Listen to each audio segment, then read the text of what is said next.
Hello student, welcome to this class of business studies. We shall continue our discussion with some of the documents that is important in the formation of a company.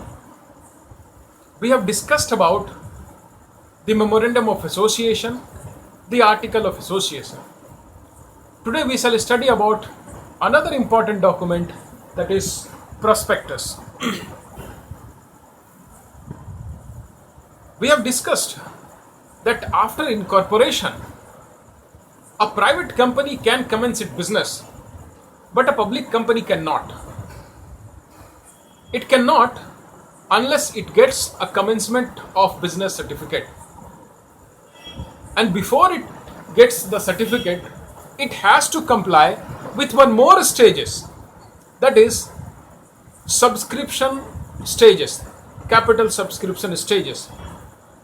Now this capital subscription stages is the process through which the company makes effort to gather and acquire the necessary amount of funds from the different sources, or it raises the capital from the different sources.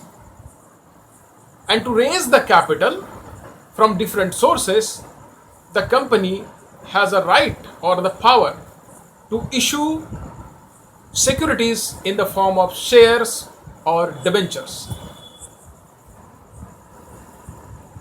When a company decides that it will acquire the money or it will acquire the capital by way of issuing share or debenture, then a company has to issue this statement or this document which is known as prospectus. So in the incorporation only, it has been made necessary that at the time of filing the documents for incorporation of the company, a copy of prospectus has to be filed along with these other documents.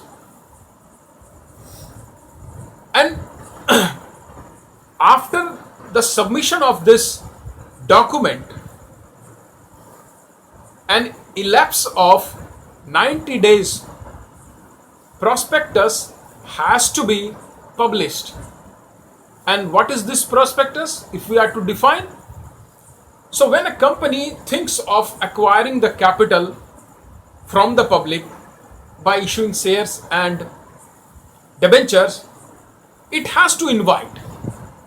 And it invite as we issue some cards, or we give the people invitation card to attend a marriage ceremony or other parties. So this is also an invitation that is being given by a public company to the prospective investors, inviting them, inviting public deposit or inviting subscription to their shares and debentures which is being issued by any company. So it is an invitation or a document inviting general public to subscribe to the share capital of a public company. The word is public company. It means a private company cannot issue a prospectus. Why? The reason is here. Because a private company does not have a right to sell its share to the public directly. And therefore, it cannot issue a prospectus.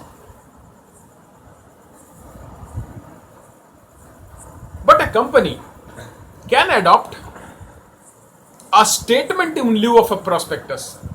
And what are the content of the statement? That is already provided in the Schedule 1 of the Companies Act.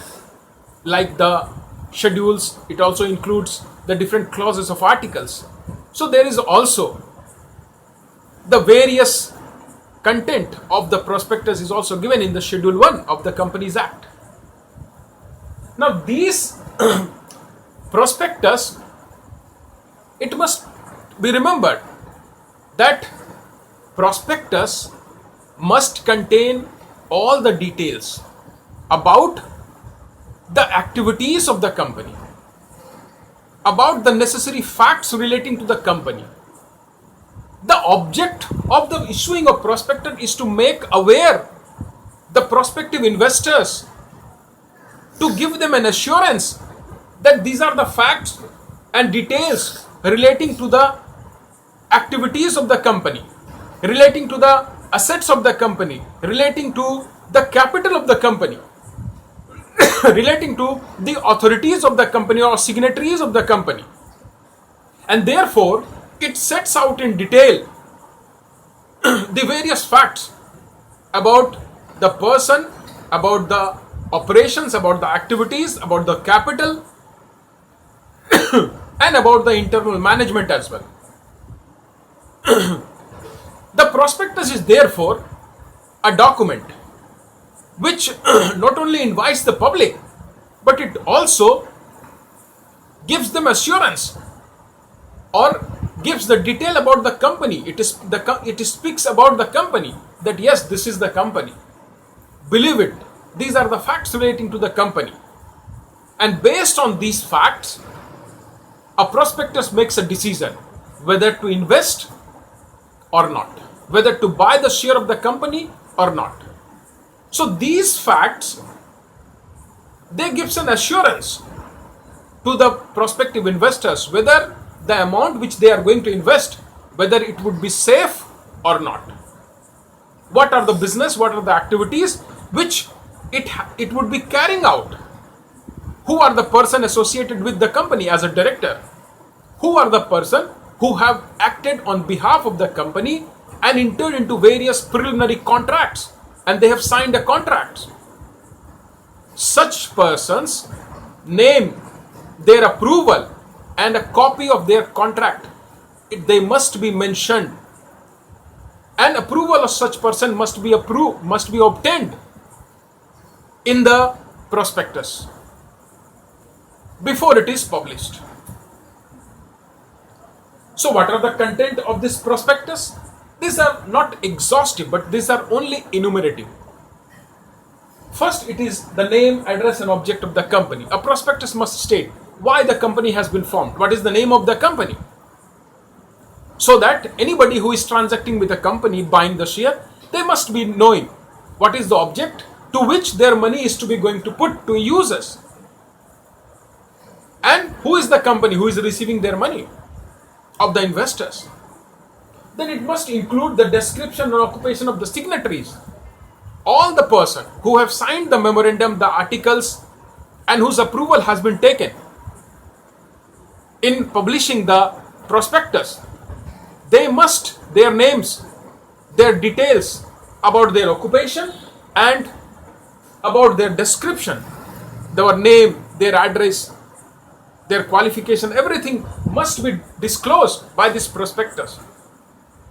The prospectus must also disclose the number of share and the class, be it equity share or if it is preference share, and then the extent of the interest of the shareholder thereof in the property, and the person who are subscribing to the shareholders or as a shareholders, what would be their right in the property of the company, in the profits of the company, what extent they would be sharing the profit, whether the profit would be totally distributed as a dividend or there would be some provision of reserve, or if there is certain rule that only a certain percentage would be distributed as a dividend.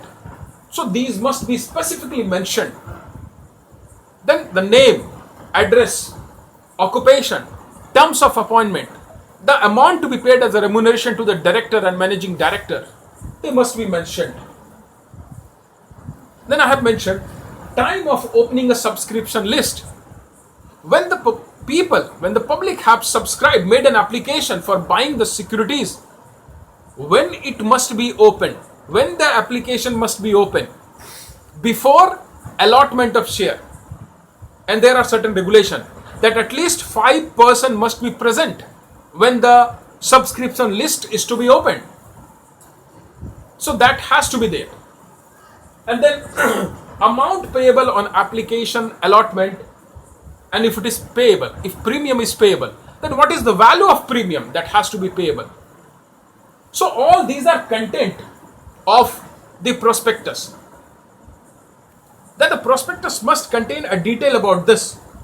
These facts, these are only enumerative, these are not exhaustive. It may also contain that if any commission is to be paid to the underwriter or to some agents, then what is the amount of commissions that would be paid to some agent or those underwriters.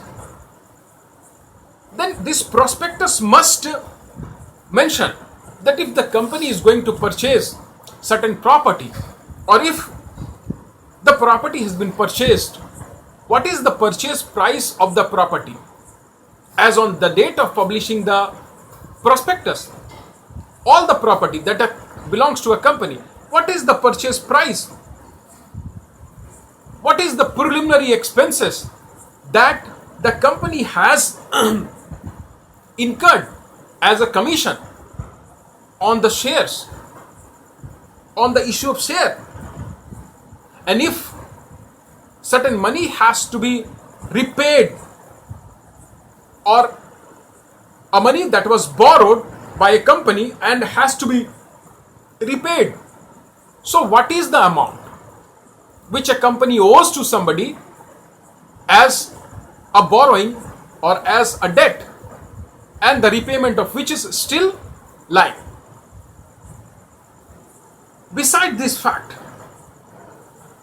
the fixed capital as well as the working capital, the proportions, they has to be specifically mentioned out by the directors.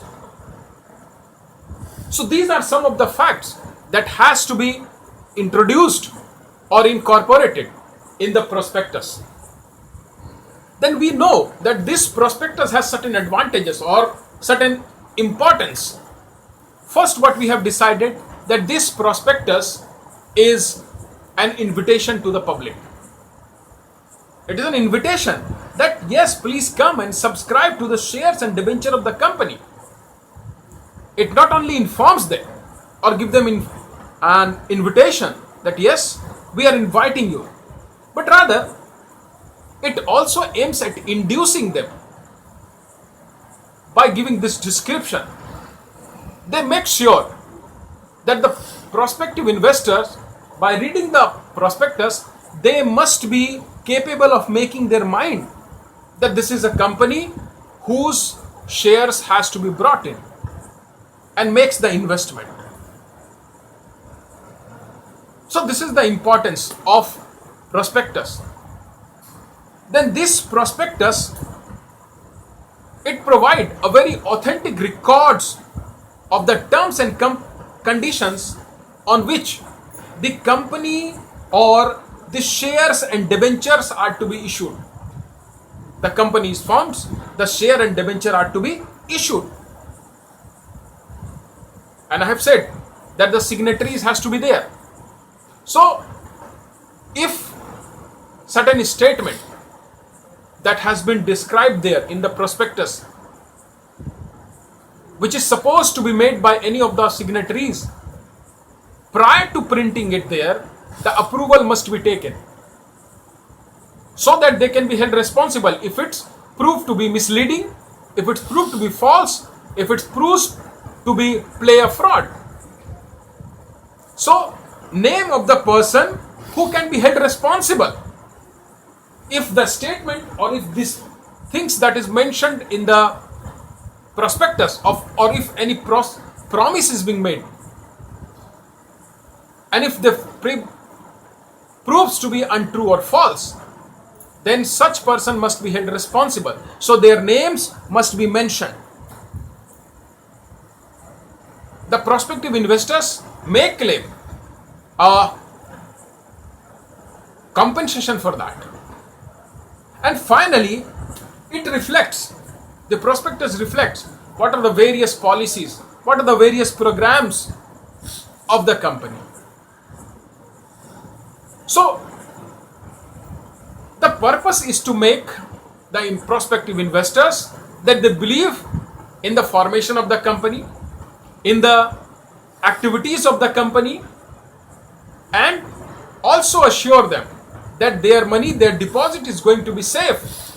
It is going to be utilized in a proper business. It is not going to be misused. they are also to be assured of a fair return on their money, on their investment. Now, as regarding the statement which happens to be false or misleading, what is the remedy? So, as regarding any of the statements which proves to be misleading, untrue, false, there is certain liabilities. There are three types of liabilities. First, a civil liability of the company. Now, what is the civil liability of the company, or how this civil liability arises? So, when the prospectus contains certain false statement, and that false information or statement, it happens because the person who has framed the prospectus, it was his negligence. He forgot or he omitted to mention some of the facts.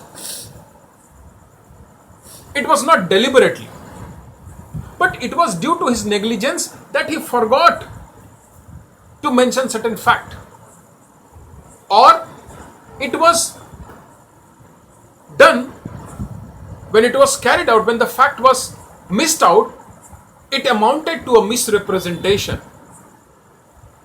That it means the person who has framed it, he has wrongly presented the company owing to his own negligence. Had he not created a negligence, it would not have amounted to misrepresentation. The company has been wrongly represented. So therefore, those investors who have believed those false statements and acted, they have a right to reject or deny the contract. And they have a right that to claim a compensation from such person due to whose negligence they have been made to believe and act upon. So there lies a civil liability, and the civil liability, there is no punishment, but civil liability is that the investors, they can either deny the contract, they avoid the contract, that yes, now they are not going to follow by the terms of the contract, and they claim the refund of the money which they have paid to the company. And if they thinks or they desire, they may claim certain damages which were caused due to the wrong belief and due to this wrong representation by the person who have authorized such issue of information or such facts to be either omitted and causing the prospectus to be misleading. So that is a civil liability. And as regarding criminal liability, when it arises, unlike a civil liability, criminal liability, when it arises, it calls for punishment along with a fine. Here also, some misleading statement or some untrue statement is there. So in a prospectus, when it includes certain untrue, certain false statement, then every person who has authorized the publishing of the prospectus with such untrue statement, they shall be punishable with an imprisonment. Now, what is the terms of imprisonment? It shall be 2 years or with fine. And what should be the maximum fine? The fine can extend to 50,000 rupees. So that becomes a criminal offense, where any untrue statement that has been published by the person or who have authorized the publication of such issue, he is deemed to be liable for punishment, and the punishment shall be for 2 years rigorous imprisonment and also fine which may impose or which may extend to 50,000 rupees. So there is a criminal liability as well. But yes, if the person proves that this statement, which happens to be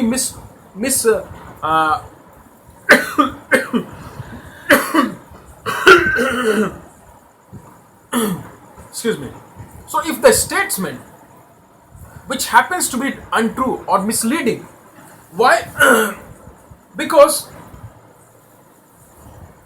it was not material. The statement which happens to be, or which they say that it is untrue, that do not affect materially to the interest of the investors. And this statement, when they made it, they have a reasonable ground to believe that yes, such a statement is true.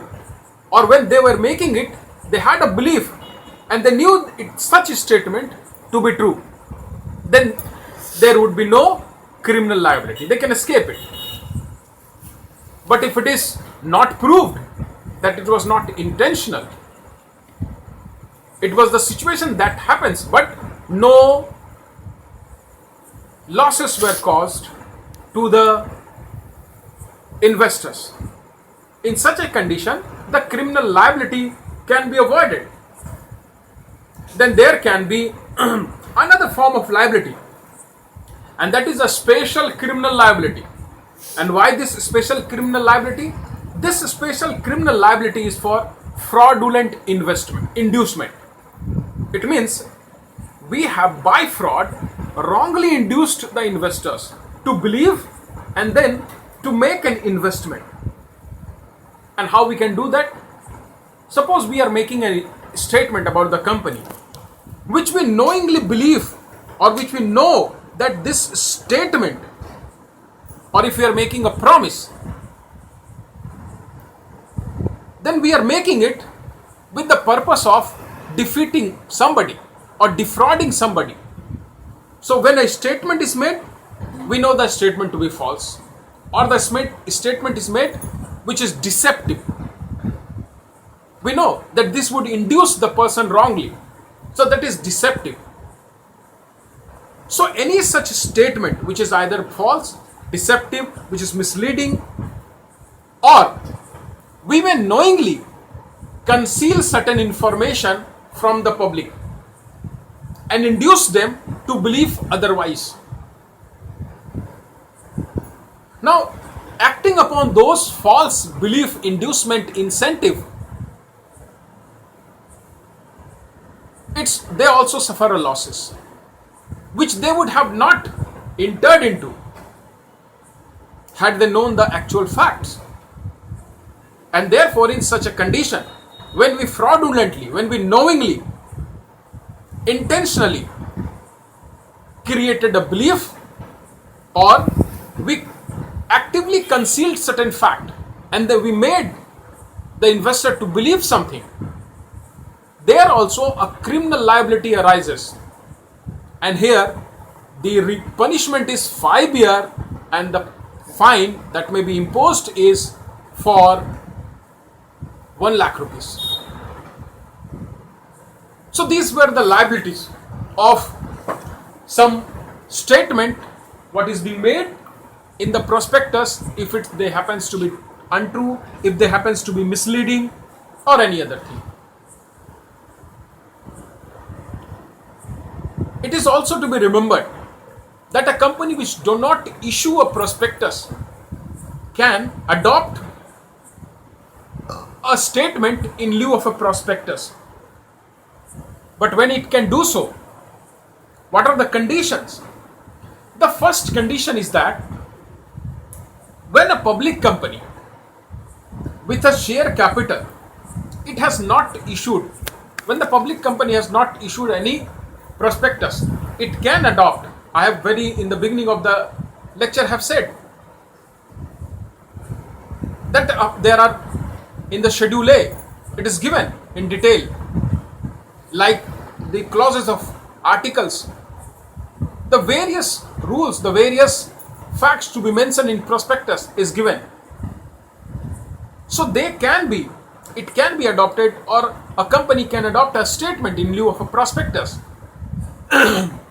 Secondly, when a private company gets converted into a public company, a private company getting converted into a public company, it can then adopt a prospectus, a statement of prospectus in lieu of a prospectus itself.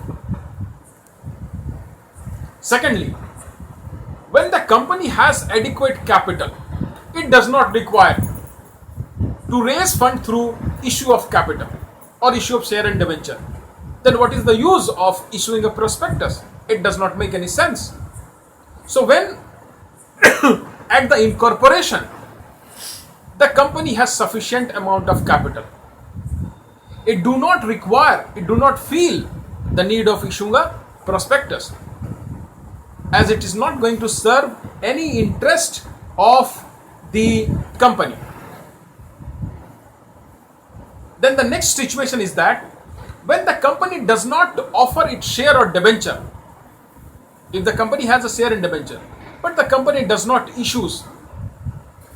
believe that it is going to issue the share in the beginning, but wants, they hope that when the need would arise in future, only then they would be issuing a prospectus, otherwise not.